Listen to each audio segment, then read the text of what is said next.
करायचं असेल तर करा ना, पण महाराष्ट्रात मूर्ख राहतात, यांना आपण कधीही मूर्ख बनवू शकतो असं वाटतं का तुम्हाला? किंवा जसं अजित पवार म्हणाले, मी काय सालगडी आहे का तुमचा, विकत घेतला का मला, असं प्रत्येक मंत्री आणि सगळ्या मंत्रिमंडळातल्या सगळ्या सहकाऱ्यांच्या मनात आलंय की काय, काय आलोय ना निवडून, चला बघू 5 वर्षांना. नाही, हे इतकं इतकं इतकं क्लिअर आहे. आणि काय बालिशसारखा तो सांगतो, मी समोरनं येत होतो, तो शिवलिंग मोराळे, मला समोर अण्णा दिसले, अण्णा छोट्या गाडीत होते, मी अण्णांना म्हटलं अण्णा छोट्या गाडीत, मग अण्णांना मोठ्या गाडीत घेतलं, नशीब ट्रक घेऊन नव्हता गेला, नाही तर अण्णा आपल्याला दिसते असे ट्रक घेऊन CID ऑफिसमध्ये. काय भरोसा ना, माणसाची एवढी चालते म्हटल्यावर काही करू शकतो तो. म्हणजे मला ते गँग ऑफ वासेपूरमध्ये नाही, सुरुवातीलाच दाखवला एक सीन, त्याची अंत्ययात्रा निघते, कोणाची गाणी वाजवतच निघतात. म्हणजे गँग ऑफ बीडमध्ये हे जे काय चालू आहे हे सगळं आश्चर्यकारक आहेच, पण सर्वात मोठं म्हणजे हास्यास्पद आहेत.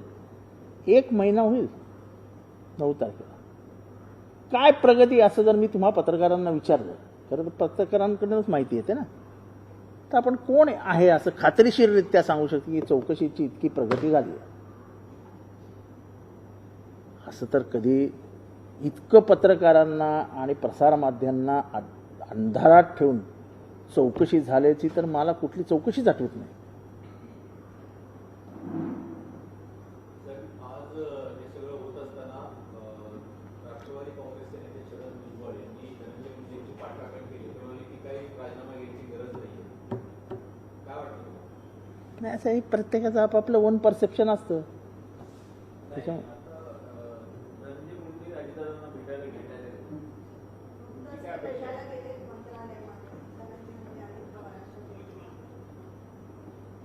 मला काका मला वाचवा असं काहीच असू शकतं. अजित पवार 1 महिन्यापासून या सगळ्या प्रकरणाबद्दल काय बोलत नाही, सुनील तटकरे बोलत नाहीत, राष्ट्रवादीचे कुठलेच नेते बोलत नाहीत, एकटे छगन भुजबळ त्यांना वाचवायला पुढे आले किंवा त्यांच्या पाठिंबा पुढे आले. छगन भुजबळांवर काही दबाव वगैरे असू शकतो, हे मान्य करावंच लागेल. त्यापेक्षा मला छगन भुजबळांचं ह्या सगळ्या प्रकरणाबद्दल काय मत आहे ते असू शकतं, पण महाराष्ट्राचं मत हे छगन भुजबळांच्या वेगळं आहे. आता इथे मारपकवार बसलेत, लेंटिन आयोगच्या वेळेस काय झालं, आत्तापर्यंत जेवढे आयोग नेमलेत चौकशीच्या आधी सदर मंत्र्यांचे राजीनामे घेतलेले आहेत. अगदी निलंगेकरांचा मुख्यमंत्री असताना, अंतुलेंचा मुख्यमंत्री असताना, विलासराव देशमुखांचा मुख्यमंत्री असताना, अशोक चव्हाण मुख्यमंत्री असताना, RR पाटील आदर्शमध्ये चौकशी नाही, त्याच्या आधीच ते घरी गेले. म्हणजे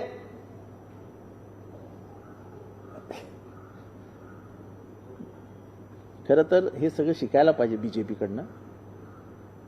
काँग्रेसवाल्यांनी म्हणजे नुसते जरा कोणी डाऊट घेतला की ते लगेच अग्नी परीक्षा द्यायला सांगतात, चला पृथ्वी फाटली, गेले आतमध्ये, आता परीक्षा द्या, आणि त्याच्यात वाटोळं झालं. हे बघा कसे बिंदास आहेत, काय काय नाही, जा नाही विचारत. जबाबदारी कोणाची असते मला वाटतं? कारण म्हणाले की दादा क्या हुआ तेरा वादा, परत ते म्हणाले की दादा नाही, आता मुख्यमंत्री एकीकडे काहीच बोलत नाही, ती कारवाईबद्दल म्हणतात की राजकारण चालू आहे सगळं. हां, आता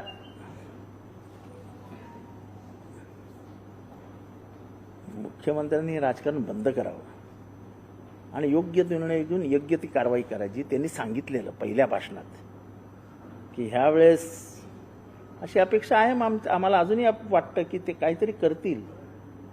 वो दिन कभी तो आएगा असं ते गाणं, वो दिन कभी तो, तसं आहे ते, तो दिवस कधीतरी उजाडेल असं आम्हाला वाटतंय.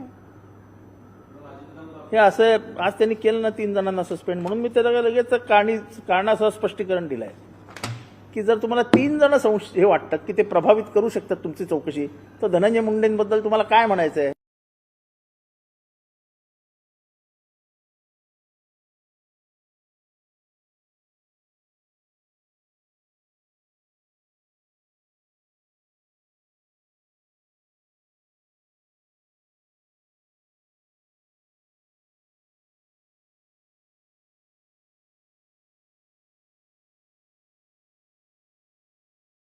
हे वाटतात की ते प्रभावित करू शकतात तुमची चौकशी, तर धनंजय मुंडेंबद्दल तुम्हाला काय म्हणायचं आहे?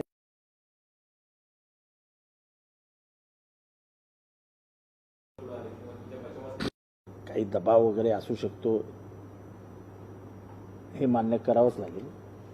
त्यापेक्षा मला छगन भुजबळांचं ह्या सगळ्या प्रकरणाबद्दल काय मत आहे ते असू शकतं, पण महाराष्ट्राचं मत हे छगन भुजबळांच्या वेगळं आहे. आता इथे मारपकवार बसलेत. लेंटिन आयोगच्या वेळेस काय झालं? आत्तापर्यंत जेवढे आयोग नेमलेत, चौकशीच्या आधी सदर मंत्र्यांचे राजीनामे घेतलेले आहेत. अगदी निलंगेकरांचा मुख्यमंत्री असताना, अंतुलेंचा मुख्यमंत्री असताना, विलासराव देशमुखांचा मुख्यमंत्री असताना, अशोक चव्हाण मुख्यमंत्री असताना, आर पाटील आदर्शमध्ये चौकशी नाही, त्याच्या आधीच ते घरी गेले. म्हणजे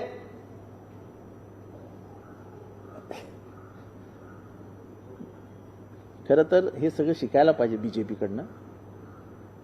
काँग्रेसवाले म्हणजे नुसते जरा कोणी डाऊट घेतला की ते लगेच चांगली परीक्षा द्यायला सांगतात. चला पृथ्वी फाटली, गेले आतमध्ये, आता परीक्षा द्या, आणि त्याच्यात वाटोळं झालं. हे बघा कसे बिंदास आहेत. काय काय नाही, जा नाही विचारत. जबाबदारी कोणाची असं तुम्हाला वाटतं? कारण पुरस्कार म्हणाले की दादा क्या हुआ तेरा वादा, परत ते म्हणाले की दादा नाही आता मुख्यमंत्री एकीकडे काहीच बोलत नाही, ती कारवाईबद्दल म्हणतात की राजकारण चालू आहे सगळं. आता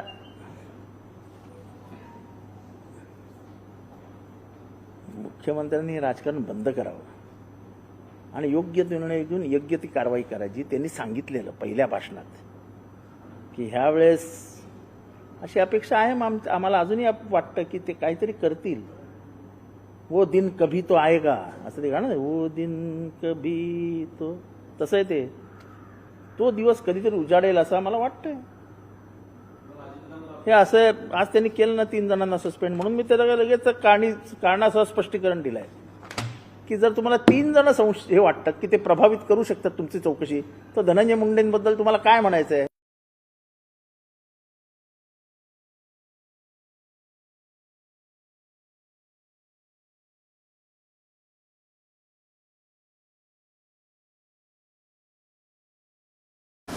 स्पर्श अमान्य करतो म्हणजे आपण वाईट टाकलं जर का सोमनाथ सूर्यवंशीबद्दल बोलतच नाही.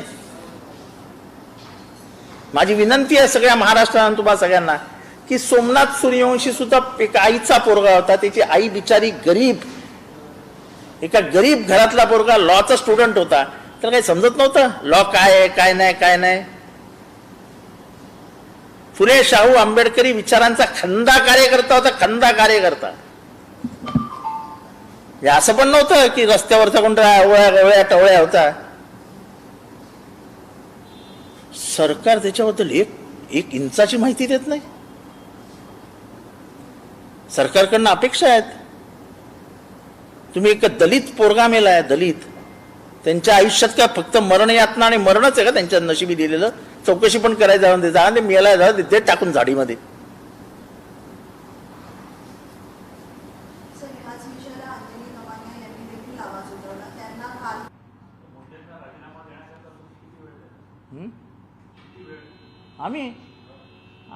आमच्याकडे वेळच वेळ आहे. अहो ते मी तेच म्हणतो की हे सरकारला जो हे झाली आहे, मगरुरी आली आहे. 240 काय कोण करणार आमचं 5 वर्ष? 240 पिछे लेके. त्या 240 मध्ये सगळ्या राजकीय संस्कारांचं वाटोळं झालं तरी चालेल. आकडा लक्षात ठेवायचा 240.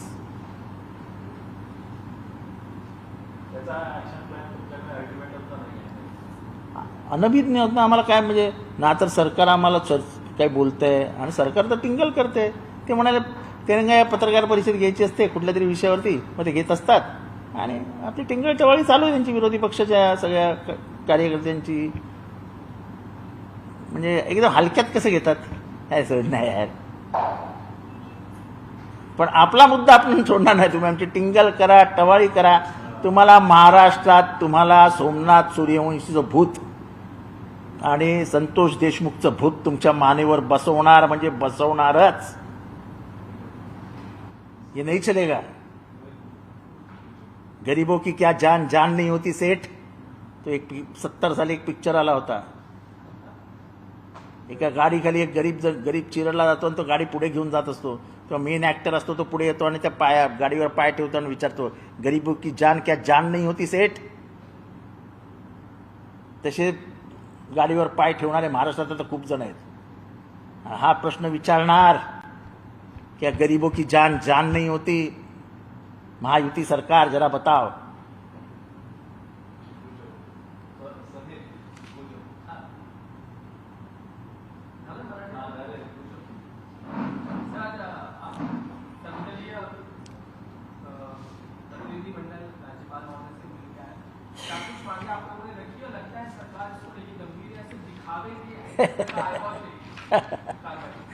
कौन गंभीर कौन है? कौन सरकार में से कौन सा मजला गंभीर है? 6 फ्लोर है ना, सरकार 6 फ्लोर पे बैठी है, तो कौन सा फ्लोर गंभीर है? उस फ्लोर का नाम बताओ, मैं इधर बैठा हूं, जाके आता हूं. उनकी कहां तक सीरियस है, एक आधा डॉक्टर लेके जाता हूं देखने के लिए. वो तो मजा ले रहे हैं, विरोधी पक्ष की हंसी मजाक उड़ा रहे हैं. बोले क्या, उनको तो शौक है पत्रकार परिषद लेने की, इनको तो शौक है आरोप करने का, तो हम हमारा शौक कर रहे हैं. ये लोगों की मौत भी शौक के तरीके से देख रहे हैं.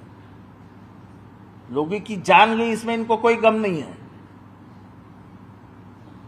वो हमारा शौक देख रहे हैं. उनकी जान गई तो गई, क्या फर्क गिरता है. गरीबी की जान क्या जान होती है? डाल दो पानी में.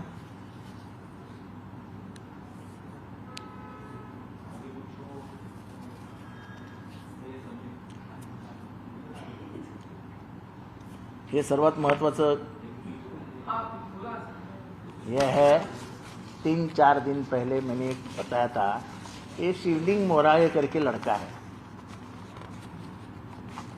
अभी हम पीछे से जाते हैं.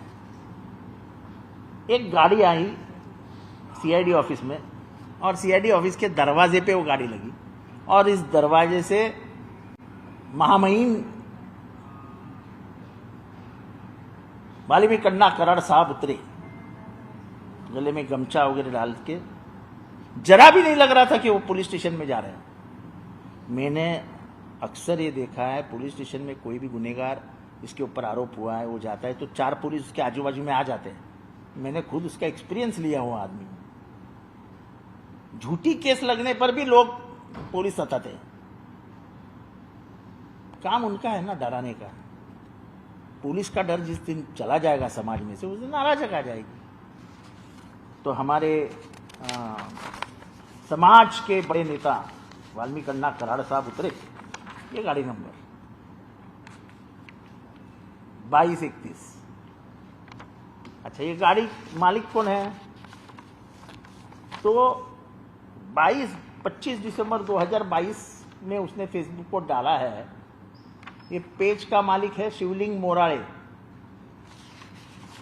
माझ्या नवीन गाडीच्या पूजा करताना माझे सर्वस्व धनंजय मुंडे. ये कौन लिखता है? शिवलिंग मोराळे. ये शिवलिंग मोराळे आपको दिखता है अजीत दादा की मस्साजोक की रैली में. आपको नजदीक से आके भी देख लीजिए, ये इसका फोटो है, और वो गाड़ी भी वहां दिखती. ये गाड़ी का उसका आरटीओ का रजिस्ट्रेशन, और बाद में वही गाड़ी महामहिम वाल्मीकन्ना कराड़ साहब को लेकर पुलिस से उतर जाती है सीआईडी ऑफिस में. सबसे हंसने वाली बात यह है कि कल शायद उसकी मुलाकात आई कि पत्रकारों ने उसको पूछा, तो बोले मेरे को वाल्मीकन्ना रास्ते में लेके आए. मैंने उनसे पूछा, वाल्मीकन्ना छोटी गाड़ी में जा रहे हैं आप? उतरो उतरो, मेरी गाड़ी में आई है. ये क्या मजाक लगा है रखा है. तुम महाराष्ट्र पुलिस के कपड़े निकाल रहे हो, शर्ट बटन चेन, और नंगा करके खड़ा कर रहे हो उसको. ये मजाक है क्या? एक तरफ वो उधर मुलाकात देता है कि मैं आ रहा हूं, वो आता है, उसको कोई रोकने वाला नहीं है. तुम देखो वीडियो, वो गेट पे भी पुलिस नहीं है. ऐसा है, कम से कम इतनी तो इज्जत रखनी चाहिए थी. जब पता ही है कि वो आने वाला है, तो कम से कम 2 किलोमीटर का आसपास का परिसर कॉर्डन ऑफ कर देते, उसको वहां पकड़ लेते, गाड़ी में बिठा देते. अरे कुछ तो इज्जत रहती. ये तो अगर सही मानों में इसका अभ्यास करे, इसका सही मानों में अभ्यास करे, वो शरण नहीं आया है, ये तह की भूमिका है, ये कॉम्प्रोमाइज नहीं है, this is surrender on his conditions. उसने जो मांगा था कि मैं ऐसा आऊंगा, मैं ऐसा जाऊंगा, मैं ये, वैसा ये सरकार ने किया है। ये आत्मसमर्पण जो किया है, मुझे याद है जब जयप्रकाश नारायण 77 में और विश्वनाथ प्रताप सिंह साहब 87, 88 में जब चंबल के दरोडेखोर जो डकैत थे वो स्वाधीन किए थे, तो वो बंदूक लेके आते थे और दे देते थे, और तब उनमें बातचीत हुई थी, एक मध्यस्थी के माध्यम से बातचीत हुई, हम तुम्हें इतनी खेती देंगे, हम तुम्हारा जीवन गुजारने के लिए ये देंगे वो देंगे, और तब जाके वो शरण हुए। तो ऐसा कोई कॉम्प्रोमाइज फॉर्मूला तो वर्कआउट नहीं किया है ना सरकार ने कि वाल्मीकि अन्ना तुम आ जाओ, तुमको जरा भी तकलीफ नहीं। वो एक मालूम है, बच्चा गुम हो जाता है और गुस्से से घर से निकल गया ऐसा दिखाते हैं, तो एक वीडियो आता है हमेशा वो माँ का रोते हुए, तू घरी ये बाळा, आम्ही जरा पण तुला ओरडणार नाही, ऐसी मार होती है, और फिर वो बच्चा आ जाता है। ऐसा कुछ हुआ नहीं ना वाल्मीकि कराड़ का, ये ढूंढना पड़ेगा अभी माँ कौन है, अभी कैसा, मैं क्या बताऊं, आप समझते ही नहीं यार। सरकार में माँ कौन होती है? सबसे प्यार करने वाली, सबको गोद में रहने वाली। हाँ नहीं, मैं किधर कुछ बोला, मैं बोला माँ कौन होती है।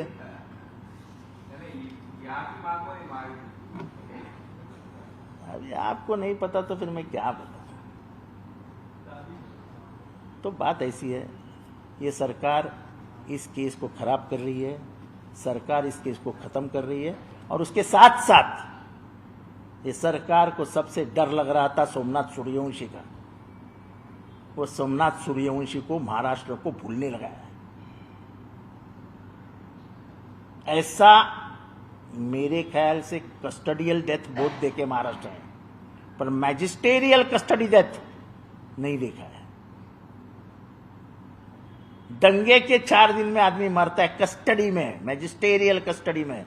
यह बहुत बड़ा गंभीर विषय है, और उसको भूलने के लिए लगातार कुछ न कुछ किया जा रहा है। और हम भी सोमनाथ सूर्यवंशी को न्याय नहीं दे सके, इसका आज भी हमें दुख होता है। मैं जब नागपुर से निकला और फ्लाइट में बैठा, तब फ्लाइट में बैठते बैठते मैंने ट्वीट किया था कि मुझे दुख है कि मैं संतोष देशमुख और सोमनाथ सूर्यवंशी को न्याय नहीं दे सका। लेकिन हम सोमनाथ सूर्यवंशी को भूल ही गए थे कि उसका मर्डर हुआ है। और सरकार तो दलित है, क्या ध्यान देने का, गरीब है, क्या ध्यान देने का, इस इरादे से बैठी हुई है। लेकिन हम सरकार को ये भूलने नहीं देंगे, इसका भी अब पीछा करेंगे। बारामती में कल दादा एक सभा के दौरान कहा कि जब उनको कुछ लोग निवेदन देने आए, उन्होंने कहा आपने वोट किया, नहीं किया, मैं आपका कोई बदुआ गुलाम नहीं हूँ। ये आरोप एक तो पहली चीज मैं बता देना चाहता हूं कि डेमोक्रेसी में राजा और गुलाम नहीं होता है, लेकिन हम प्रजा के सेवक होते हैं। प्रजा हमें सेवा करने के लिए चुन के देती है, और प्रजा प्यार करती है इसलिए वोट देती है। तो प्यार के नाते उसका हक और अधिकार बढ़ता है। उस हक और अधिकार से हम अगर इनकार करते हैं तो हम राजनीति में रहना नहीं चाहिए, हमको चला जाना चाहिए। हमको देवगिरी बंगला किसी के कारण मिला है, हम मालिक है क्या? मरबाल हिल के वो नारायण दाभोलकर मार्ग पे जो बंगला है, उसकी जमीन क्या हमारी है? हमारे बापजादाओं की है? नहीं ना, वो सरकार की है। वो तुमको बंगला किसके कारण मिला? क्योंकि तुम सरकार में मंत्री हो। तुम सरकार में मंत्री कैसे बने? तो तुम बारामती से चुन के आए। बारामती से कैसे चुन के आए? तो वहां के लोगों ने तुमको चुन के दिया। तो लोगों को तुम ऐसी बात करने वाले हैं, तो उससे अच्छा इस्तीफा दे दो ना, जा। नहीं मांगता है तुम्हारा वोट और नहीं मांगता है मंत्री पद, है क्या हिम्मत? ये इसको बोलते हैं मगरूरी। गुरूर आ गया है 240, क्या कौन कर सकता है हमारा? ये कोई भाषा? मैं तुम्हारा नौकर नहीं हूं, तुम मेरे मालिक नहीं हो। वो हमारे मालिक होते हैं। उन प्रधानमंत्री खुद हमेशा प्रधान सेवक कहते हैं खुद को इस देश का, लेकिन ये तो प्रधानमंत्री से 2 इंच ऊपर ही चलते हैं ना। एनडीए की घटक दल नेतृत्व की भाषा अलग है। हाँ ये तो नहीं, ये तो प्रधानमंत्री के 2 इंच ऊपर ही चलते हैं ना। शायद यही एरोगेंसी इसकी वजह से धनंजय मुंडे का इस्तीफा नहीं हुआ था, आपको लगता है? ऐसा है कि धनंजय मुंडे, आपको याद है कि अजीत दादा ने पुणे में एक भाषण में कहा था, मैंने तो मकोका के आरोपी को बचाया है। अरे जो मकोका के आरोपी को बचा सकता है उसको धनंजय मुंडे क्या है? वो तो आरोपी भी नहीं है। ये तो सिर्फ प्रभाव डालेगा जांच के ऊपर, इसके लिए उसका इस्तीफा मांग रहे हैं ना। ये तो डायत का खेल है। बोले चल नहीं लेता हूं, जा जो करना है कर लो। आरोगेंस ऑफ पावर आने के बाद क्या होता है, इसका ये चित्र महाराष्ट्र के सामने पहले महीने में ही आ गया है।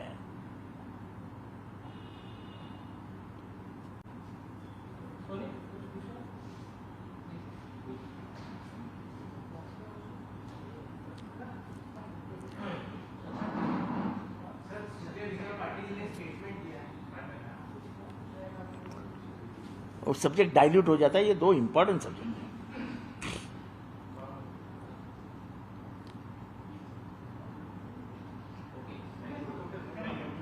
Camera off. नहीं अभी क्या, अभी कुछ नहीं।